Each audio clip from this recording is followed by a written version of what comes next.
Chris Aquino, hinabilin na ang mga anak sa kaibigang si Boy Abunda. Narito ang patungkol dito. Kasabay ng pagdiriwang ng kaarawan ni Chris Aquino, ipinahayag niya ang isang napakalungkot na balita patungkol sa totoong kalagayan ng kanyang kalusugan ngayon. Bagamat may mga susubukan pang gamot si Chris Aquino para sa kanyang kalagayan, hinahanda na rin niya ang kanyang sarili sa hindi magandang mangyayari sa kanya at para na rin sa maiiwan niyang mga anak. Ayon sa pagsisiwalat ni Chris Aquino na kung sakali mang hindi na siya magising, ay may dalawa na siyang kaibigan na pinakiusapan na mag-aalaga sa kanyang mga anak at sasamahan kaagad ang mga ito roon sa Amerika. Tila nagpapaalam na ang Queen of All Media na si Chris Aquino sa lahat ng mga nagmamahal sa kanya kung sakaling mang may masamang mangyari sa kanya sa mga susunod na araw.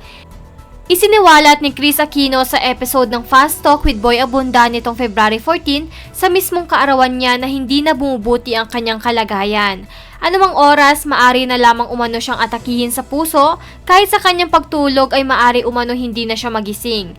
Sa kabila naman nito, hindi pa rin umano siya susuko kaya naman pumayag siyang mabigyan ng isang gamot na hindi ibinibigay sa ibang mga pasyente dahil sa dala nitong risk. Subalit dahil hindi pa handa si Chris na iwan ang kanyang mga mahal sa buhay, pumayag siyang sumailalim sa treatment na ito. Sa darating na araw ay bibigyan na umano siya ng baby dose at kung sakali mang makayanan ng kanyang katawan ay masusundan pa ito ng pangalawang dosage. Para makompleto ang treatment, kailangan ni Chris Aquino na makatanggap ng 4 doses. Napaka-risky umano nito dahil sa pagsisimula ng kanyang treatment ay mawawalan na rin siya ng immunity. Ibig sabihin ay maari na din siyang dapuan ng kung ano-anong sakit. Dahil dito, naghahanda na sa maaaring kahihitnatnan si Chris Aquino. Bagamat ayaw pa niyang sumuko ay nakasalalay na lamang umano ngayon ang kanyang buhay sa Diyos. Ayon kay Chris Aquino, kung sakaling mang may mangyari sa kanya, may dalawa siyang kaibigan na pupunta kaagad sa Amerika para samahan sina Josh at Bimbi. Isa na dito ay si Boy Abunda. Sa ngayon pa lamang ay pinasalamatan na ni Chris Aquino si Boy Abunda dahil sa nangako umano ito sa kanya na hindi nito pababayaan ng kanyang mga anak sakali mang may mangyaring hindi inaasahan. Humingi na rin ng pasensya kay Boy Abunda sa magiging aberya nito lalo na sa kanyang trabaho. Sa ngayon ay patuloy umanong kinakapala ni Chris Aquino ang kanyang mukha sa paghingi ng dasal mula sa lahat ng mga nagmamahal sa kanya na malampasan niya ang kanyang mga dinaramdam sa ngayon. Sa isang exclusive interview sa programang Fast Talk with Tito Boy Abunda, pahayag niya, "I just wanna take this opportunity, Boy, na magpasalamat sa iyo because nangako ka sa akin, kagaya ng ilan sa pinakamalapit na kaibigan ko at yung mga kapatid kong babae, nangako sila na kung ano man ang mangyayari, mayroon akong 2 kaibigan na lilipad dito sa US para samahan yung 2 boys, say niya. Dagdag ng Queen of All Media, "I'm entrusting my children with you because the 2 will actually be going home in 2 weeks.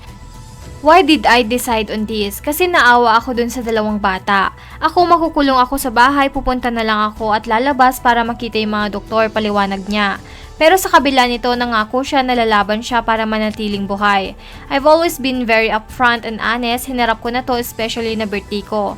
Pahiram na lang to ng Diyos. Binigyan niya ako ng bonus whatever days are left, it's a blessing. But I really want to stay alive," giit ni Chris. Patuloy niya, "Ito ang pangako ko, hindi ko kayo bibiguin. Wala sa pananaw ko sa buhay na pwedeng sumuko, kailangang lumaban." Kung maaalala noong Oktubre nang sinabi ni Chris na itinuturing niyang parang kapatid si Tito Boy.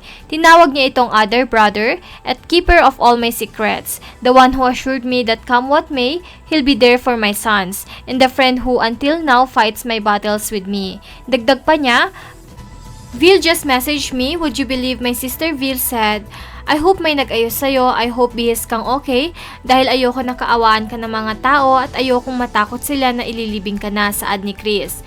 "No, I refuse to die, talagang pipilitin ko because ang next my next chapter is to become a stage mother," dagdag niya. "Happy Valentine's Day, I'm 53 now. I want to still be here when I'm 63, pagpapatuloy ni Chris. Narito ang mga komento ng mga sumusuporta at netizen kay Chris Aquino tungkol dito. "Happy birthday, Miss Chris Aquino. Ang wish po namin para sa inyo is to make all your wishes come true. I draw strength and inspiration from you, Chris. Your faith, honesty, and spontaneous salute. Well, I wish I can donate my blood to Chris since we are both A+ blood type.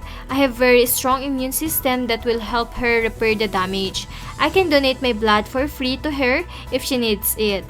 Kaya pala matagal siyang gumaling kasi parang lahat ng gamot, allergy siya. Bilang na lang ang gamot ang pwede sa kanya, balik ka na Chris. Hoping for your recovery po. Sa tingin ko po medyo hirap na talaga siya. Swerte daw na malampasan niya sa taon na ito, praying for her healing. Comment down your thoughts below. Don't forget to like and subscribe for more latest trending news from us, and thank you for watching!